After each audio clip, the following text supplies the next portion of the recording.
दूध कौन से जानवर का सबसे अच्छा होता है? बेटी, दूध तो भैंस का ही सर्वोत्तम होता है। फिर तो आपको भैंसशाला चलानी चाहिए स्वामी जी। आप गौशाला चलाते हैं और दूध भैंस का सबसे अच्छा बता रहे हैं।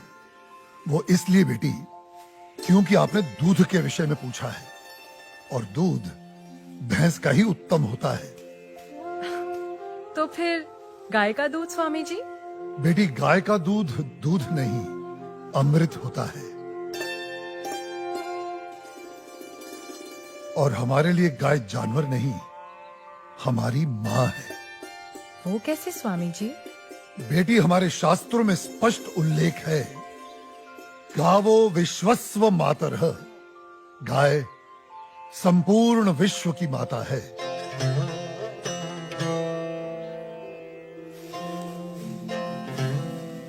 बेटी, गाय ही संसार में एकमात्र ऐसा प्राणी है जिसके अंग अंग से संसार को लाभ प्राप्त होता है।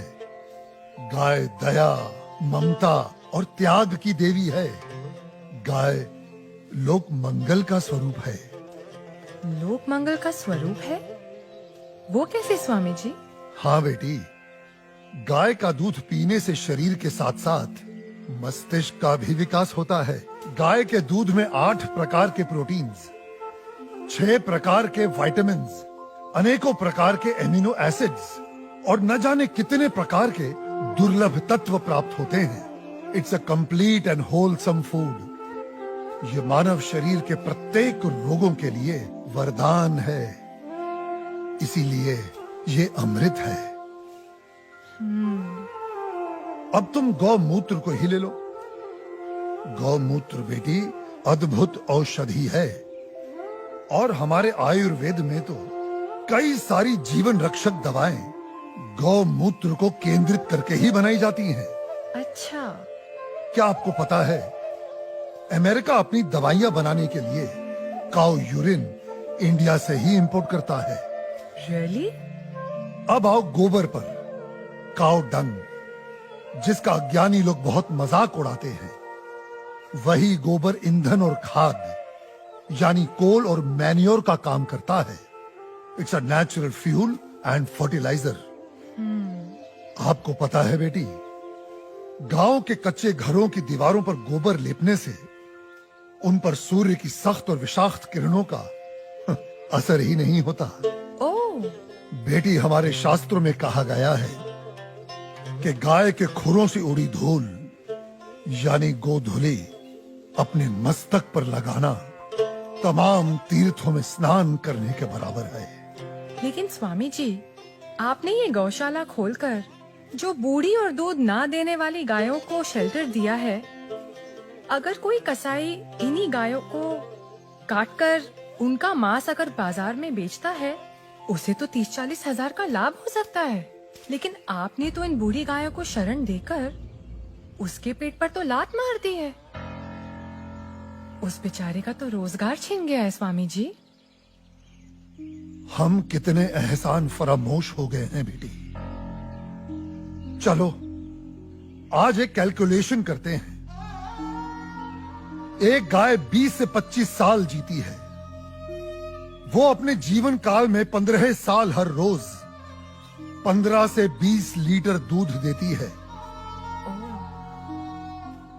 इसका मतलब एक साल में हुए तकरीबन 7,000 लीटर दूध और 15 साल में हुए 1,05,000 लीटर दूध। अब आप अंदाजा लगा लो, 1 लीटर दूध कितने का बिकता है और 1,05,000 लीटर दूध कितने का बिकेगा। अब तुम वैसे ही गोबर और गौमूत्र का भी गणित जोड़ लो। तुम्हारी आंखें फटी और खुली रह जाएंगी कि एक गाय अपने पूरे जीवन काल में कितने करोड़ों रुपए मनुष्य को कमा कर देती है। बेटी, अनेक इंडस्ट्रीज काऊ डेयरी और उसके बाय प्रोडक्ट्स पर टिकी हुई हैं। और ये गणित यहीं खत्म नहीं होता बेटी। उसकी मृत्यु के उपरांत उसकी चमड़ी, उसकी अस्थियां भी काम में आती हैं। उससे भी लोग पैसे कमाते हैं। आप 30-40 हजार रुपयों की खातिर उस ममता की मूर्त को जीवित काट कर व्यापार करने की बात कर रही हो, उसे खाने की बात कर रही हो।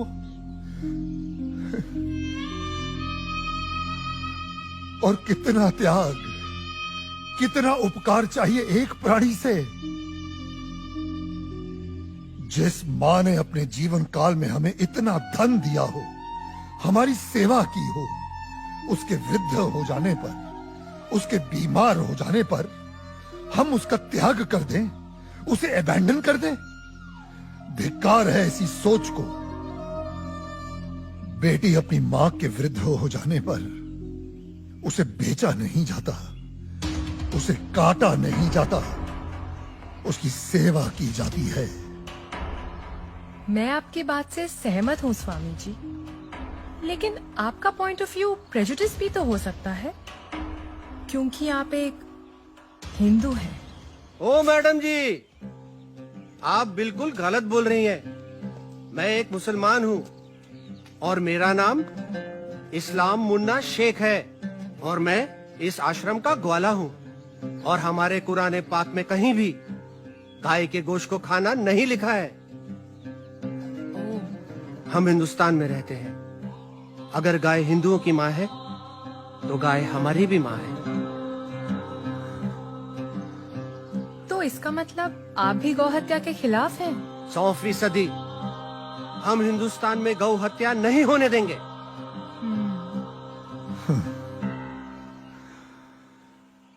बेटी,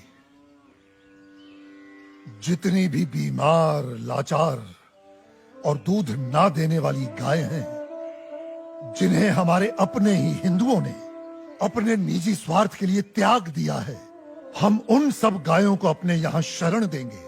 उनकी सेवा कर उनका ऋण चुका